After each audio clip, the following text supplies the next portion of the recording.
nós em aulas anteriores, né, a gente viu como funciona, né, como funciona uma usina hidrelétrica. A gente viu até o esquema. Veja só, o esquema de uma usina termonuclear, né, ou termoelétrica, e uma usina nuclear, né? Vocês viram aquele vídeo interessante a respeito disso. Ambas têm problemas, diferente da usina, né, hidrelétrica, porque ela não é tão poluente, apesar de provocar um dano quando enche um lago, né, uma represa, né, ela tem um dano com relação à piracema, os pontos negativos, né. O que é a piracema? É a questão da reprodução dos peixes, eles sobem para os pontos mais altos para desovarem. Os peixes, vocês sabem que tem reprodução interna. A fêmea solta os óvulos, né? E o macho, o espermatozoide, precisa de uma cachoeira para fazer esse processo de fertilização.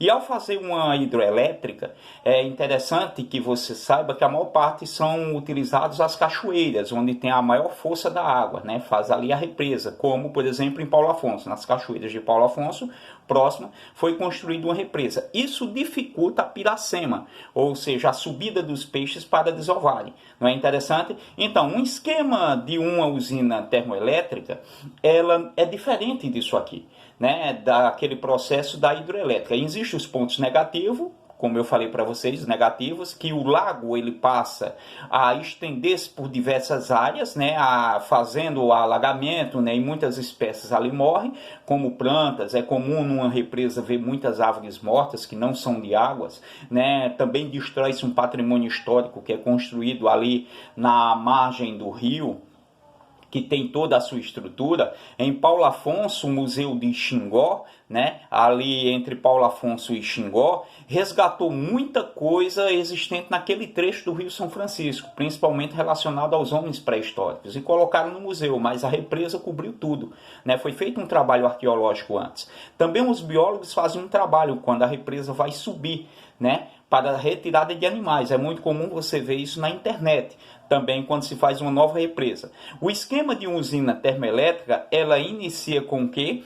Ela inicia com esse processo de caldeira, né? As turbinas, o vapor da caldeira, ela vai sendo movimentada por esse vapor. E é muito parecido o restante com o da hidrelétrica, né? Vai para a linha de transmissão, que vai para uma subestação, da subestação vai para os postos, vai para a casa. A única diferença é que existe uma caldeira aqui, né? E nessa caldeira o vapor movimenta os reatores, né? E é interessante que há uma funcionalidade. O diferencial dessa aqui com relação às hidroelétricas, que é a força da água que faz aquele processo, aqui é o vapor também de água, né? Você observa que aqui tem uma chaminé liberando poluentes na atmosfera. E observe que ela tanto pode utilizar energia renováveis como não renováveis. Aqui é onde está o problema, que a maior parte do carvão mineral, do gás natural e do petróleo são utilizados nessas termoelétricas. E quando o Brasil utiliza esse processo, encarece a energia para todo mundo, porque a água de hidrelétricas, né, das hidrelétricas são baratas, né, mas a gente ainda paga caro, que são uma das mais energias caras do mundo, né, com relação aos impostos todos impregnados ali. Lembra que eu mandei você fazer uma pesquisa relacionada ao papel de energia? Com relação a essas questões, aí você tem um esquema parecido com a da hidrelétrica. O diferencial está nessa parte aqui. Você já vê uma chaminé, você já viu uma caldeira e o vapor de água para movimentar a turbina, só que lá é a força da água. Observe que o Brasil ele tem essas características de grande produção de energia. Um fator aqui que eu vou passar para você, viu? Quem domina a energia, domina a economia. Os Estados Unidos é o maior consumidor de energia do mundo. E também é o maior país com relação à economia. Observe aqui na região sudeste do país, né? Olha a concentração, né? A condensação do potencial existente. Olha só o litoral, veja só a floresta amazônica. As grandes capitais, né? Elas tendem a consumir mais energia, né? Essa energia tanto é de combustível fóssil, como, por exemplo, todos os carros movimentando a base ali de petróleo, derivados de petróleo, que a gasolina é derivada de petróleo, como a energia elétrica, né? Uma boa parte do gás da região mais desenvolvida do país, que é a região sudeste, ele vem da Bolívia, canalizada. A Petrobras tinha bases aqui, não é? E essas bases, elas passaram a a ser, né, canalizadas para distribuir para os maiores centros industriais do país. Eu não sei se você já viajou ali pela 232 indo para Caruaru e viu um monte de máquinas cavando, colocando tubulação, né? Para você analisar do Centro Petroquímico de Salvador, né, até a região ali do Belém, existe um gasoduto ali gigante, né? Esses gasodutos, eles fazem o desenvolvimento daquela região, né, da nossa região. Observe que também existe aqui na Amazônia, aqui é onde está a maior parte de uma grandes reservas de gás e petróleo do planeta, né? Por isso tem uma preocupação que o Brasil não utilize. Se o Brasil utilizar, vai destruir? Vai não. O Brasil vai se tornar uma potência mundial também. Entendeu isso? Existe um jogo com relação a isso. Quando as energias elas passam a serem, né, produzidas por um país, ele vai se desenvolver mais ainda. Mas tem o risco, que é a poluição. Olha outro esquema de um funcionamento de uma usina nuclear. Vocês assistiram aí sobre Angra, né? O vídeo ele é bastante interessante. Então, existe um reator, né? As pastilhas de urânio, que urânio é um combustível muito poderoso, né? Também é o mesmo elemento utilizado para a produção de bombas atômicas, né? O urânio.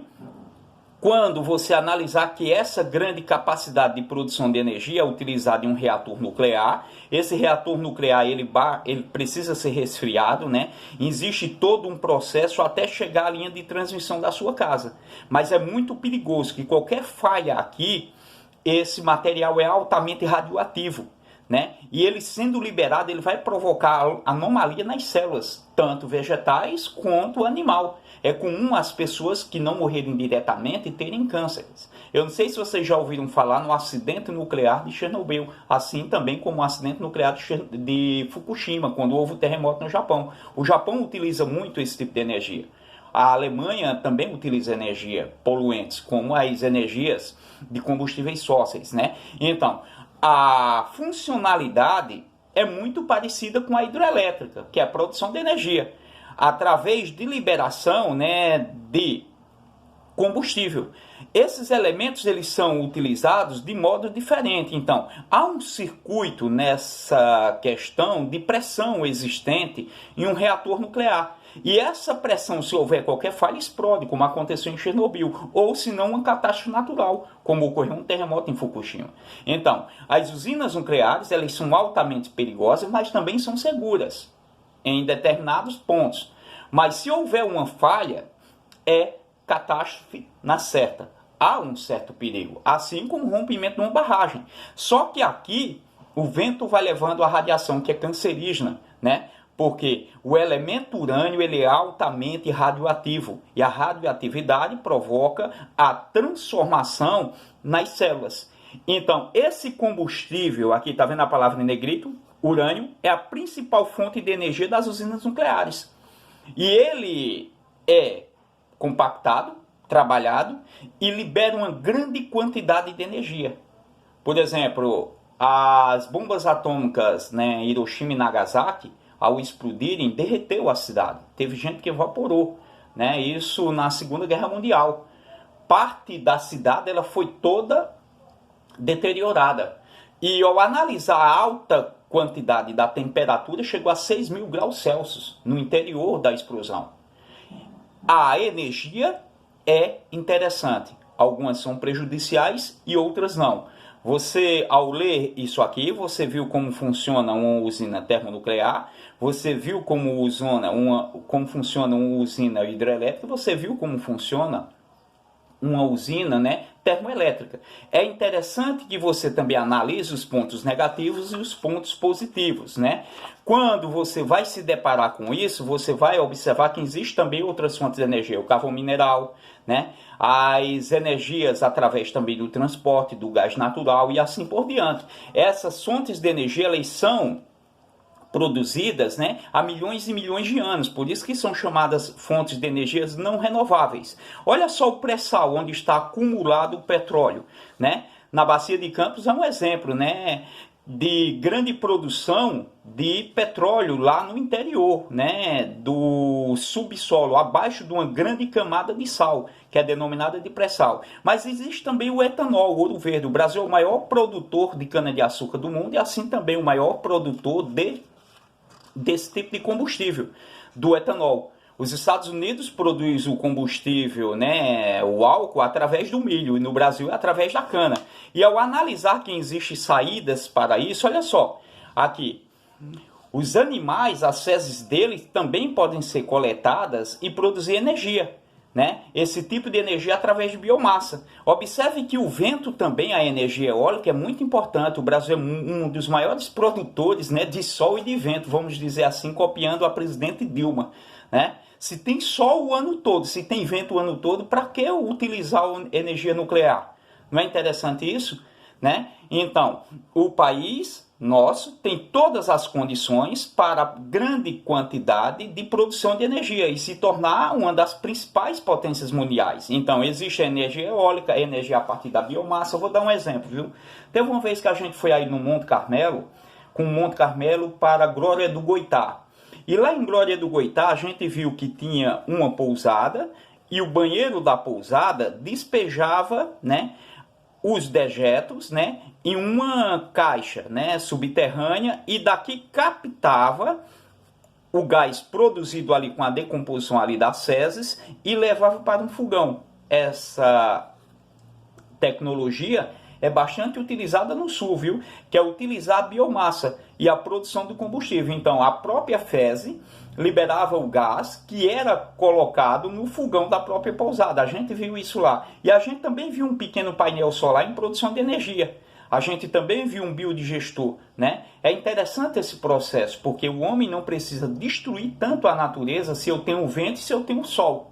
Mas isso não vai gerar tanto imposto e tanto desvio de dinheiro com construção de uma gigantesca hidrelétrica. Entendeu como é que isso funciona? Um painel solar é simples.